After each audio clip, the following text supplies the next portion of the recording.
മത്സരം തദ്ദേശ സ്ഥാപനങ്ങളിൽ, എന്നാൽ തിരഞ്ഞെടുപ്പ് ഫലം ദേശീയ തലത്തിൽ വരെ ചർച്ച ചെയ്യാനിടയുള്ള ജില്ല അതാണ് വയനാട്.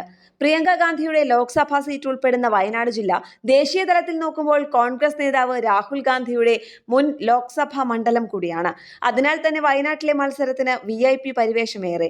മെച്ചപ്പെട്ട ഫലത്തിന് KPCC DCCയും ഒത്തുപിടിക്കുന്നു. പ്രാതിനിധ്യം ഉറപ്പാക്കാൻ യൂത്ത് കോൺഗ്രസ് നേതൃത്വവും KSUവും സമ്മർദ്ദം ചെലുത്തുന്നു. ഇതുമൂലം കോൺഗ്രസ് സ്ഥാനാർത്ഥി പ്രഖ്യാപനം വൈകുകയാണ് ഇവിടെ.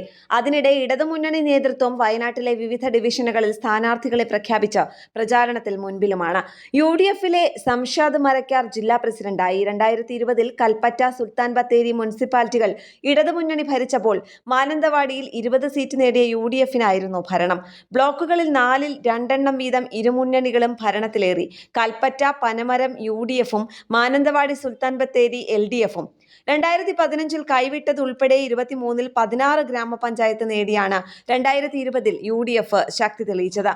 2015 8 പഞ്ചായത്തിൽ മാത്രമായിരുന്നു UDFിന്റെ വിജയം. മുണ്ടക്കായ് ചൂരൽമല ഉരുൾപൊട്ടൽ ദുരന്തത്തിന്റെ പുനരധിവാസം സംബന്ധിച്ച നടപടികളാണ് തെരഞ്ഞെടുപ്പിലെ പ്രധാന ചർച്ചാ വിഷയം. മേപ്പാടി പഞ്ചായത്തിലുണ്ടായ ഉരുൾപൊട്ടൽ സമീപ പഞ്ചായത്തുകളിലെ ഫലത്തെയും സ്വാധീനിച്ചേക്കുമെന്നാണ് വിലയിരുത്തൽ. കാർഷിക വിളകളുടെ വിലത്തകർച്ച, വന്യമൃഗശല്യം, ഗോത്ര ജനത നേരിടുന്ന പ്രശ്നങ്ങൾ തുടങ്ങിയ വിഷയങ്ങൾക്കാണ് തെരഞ്ഞെടുപ്പിൽ മുൻതൂക്കം ലഭിക്കുകയെന്ന വിലയിരുത്തലാണ് UDF. സഹകരണ ബാങ്ക് അഴിമതി, UDFിലെ പ്രധാന മുന്നണിയായ കോൺഗ്രസ് പടലപ്പിണക്കങ്ങൾ, ലീഗ് കോൺഗ്രസ് പ്രശ്നങ്ങൾ, കോൺഗ്രസ് നേതാക്കളുടെ ആത്മഹത്യാ പരമ്പര തുടങ്ങിയവ തുണയ്ക്കുമെന്നാണ് ഇടതുമുന്നണിയുടെ പ്രതീക്ഷ. NDA ബന്ധം വിട്ട UDFിനൊപ്പം എത്തിയ CK ജാനുവിന്റെ പാർട്ടിയുടെ സാന്നിധ്യം ഗോത്രമേഖലയിൽ ഉപകാരപ്പെടുമെന്ന് UDF പ്രതീക്ഷിക്കുന്നു. ന്യൂസ് ഡെസ്ക് കേരള പ്രണാമം.